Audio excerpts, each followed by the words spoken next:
What's going on, guys? This is the Magic Power here, bringing you another ORAS Wi-Fi battle. This one with a team that I kind of just threw together, whatever. You've probably seen most of these Pokemon on the channel, like all my teams. So, I just wanted to bring back some veterans against Chaos. So, sorry if my commentary is a little quiet. It's just that I'm recording pretty late. So, yeah, I'm gonna lead off with the Sandslash, as he's gonna lead off with the Porygon Z. This is not good for me. It's a bad matchup for me because I know I can't take a Tri-Attack most likely, or especially like an Ice Beam. And he didn't have download, so he probably has download, or he didn't have download, so he probably has download. No, he didn't have download, so he's probably adaptability. He goes for the nasty ball, predicting the switch was amazing on his part, and he just smacks me with the Hyper Beam, and that's just gonna straight up OHKO me. And yeah, with the crit. I'm not sure if the crit mattered, but I am fully specially defensive, so I don't know. I don't think it mattered though. So I'm gonna go into Victini. I actually play this real poorly.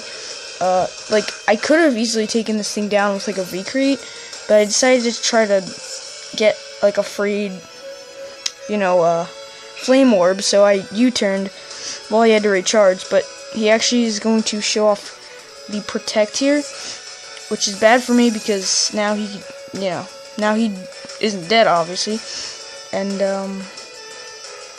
I actually end up taking burn damage when I shouldn't have. So now he's gonna switch out, and I actually did predict the Jellicent to come in, but he actually brings in the Crobat, which is actually worse, because if I go for Facade, you're gonna see here, this Brave Bird is gonna bring him all the way down to like 5 HP, and if I'd gone for Facade, I wouldn't take all the recoil, and I'd take him out, so, that would be another round of burn damage that I wouldn't have to take, but unfortunately, I'm gonna have to, finish him off with a quick attack and still take the burn damage.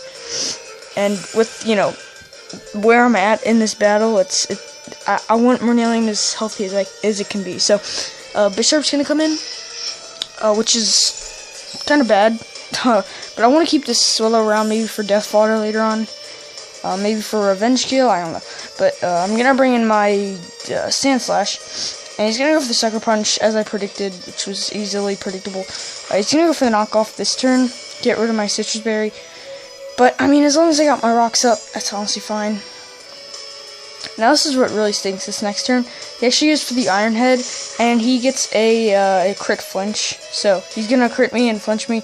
I obviously rather have the crit, because I mean it would have 2KO'd me anyway.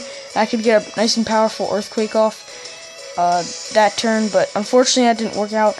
Now I'm gonna bring in Saber King, and I'm just gonna Thunderbolt because I am Modest Choice back, so I'm just gonna smack something hard. He actually does end up having a Focus Sash though, so that's kind of sort of stinks. And he's gonna knock off. He's gonna do a butt ton. Now I don't really want to get rid of my Raikou yet. I needed it for that Jellicent, so I decided to switch into Victini, predicting the Sucker Punch, and he actually does go for that. Now I tried to play some mind games here because I switched out again, predicting the Sucker Punch to go into Raikou, and this part was really crazy because here you're gonna see he reveals his last move here, or not right here because he goes for the Sucker Punch again, but he reveals his last move right here in Protect. So he has Knockoff, Sucker Punch, Iron Head, and Protect, and yeah, so I go for the Volt Switch, predicting him to predict me to switch out, and then he over-predicts again after he just saw the Volt Switch. And I was just about to switch out, predicting the Sucker Punch, but he predicted my Victini to come back out, and didn't go for the Sucker Punch, which was huge. A really ballsy play in my end, so, I don't know, I'm just gonna stop. But yeah, Mamoswine comes in. Sash is broken if he had one, so now I'm just free to press the red button, the nuke button, and just smack this thing, and just completely obliterate it. I could see that it was probably gonna live without the Stealth Rocks damage, because that health was going down pretty slowly, but I had confidence in my Porygon, and now he's gonna bring out Jellicent, because he knows I probably can't do much to him. If that Mamoswine was Scarfed, I would have outsped it anyway, because I was Scarfed as well. And even if he was Jolly Scarfed, he would be able to outspeed my Porygon Z. So he probably knew that I was Scarfed at that point, so he got a free kill there. I guess for Nair, I didn't want anything else to take that hit and get a possible burn, so I'm just going to go into my Raikou here. And I'm free to just again, just hit that red button, Thunderbolt. Does a good amount, but it doesn't get the kill. And he actually shows the cell battery, which, if you get hit by a super effective electric type attack, your attack raises. But it's a Jellicent, so why would you want your attack to go up? Like, that's the thing. So, I'm going to bring in Victini. This was the stupidest part of the match, in my opinion. I go for the U-turn, trying to kill it, and it does not kill. And that was just annoying. Just to deal with that, it's kind of just stupid how that happened. But I have Victini and Porygon Z left. I need both of them for certain Pokemon. And here I do have the Dark Pulse, but Thunderbolt does more because it's a higher base damage. So I'm just gonna go for the Thunderbolt. I didn't think he'd switch out, so I just, again, just hitting the strongest move I can do. So now he's going to go into the Gardevoir, which, I mean, this is his last Pokemon. As long as it's not Mega, we're fine. But, I mean, it could have Mega. He's going to actually trace the adaptability, which is even worse. But I felt like, I mean, hey, I still have the Victini. I can just swap into that. And if it goes down somehow for some weird reason, then I can, because I resist both stabs with Victini on Gardevoir, so that's good.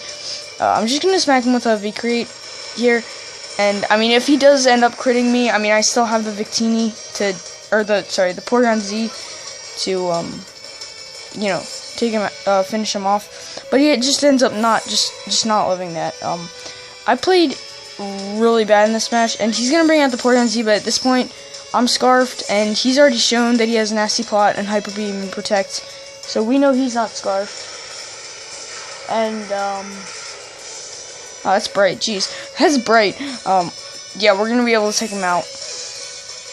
Just, even though we got the minus speed, the Choice Scarf made up for that, so, and we do have a higher base speed than Porygon Z with Victini, so that's gonna be in the match. I definitely did not play very well at all, but, I mean, just my team just having enough power, and that one play with Raikou really put me over the edge to, help me win that match. So, thank you guys for watching. If you did enjoy, which you probably, I hope you did, but yeah, hit that like button, please. Subscribe if you haven't, and comment question of the day: do you like mangoes?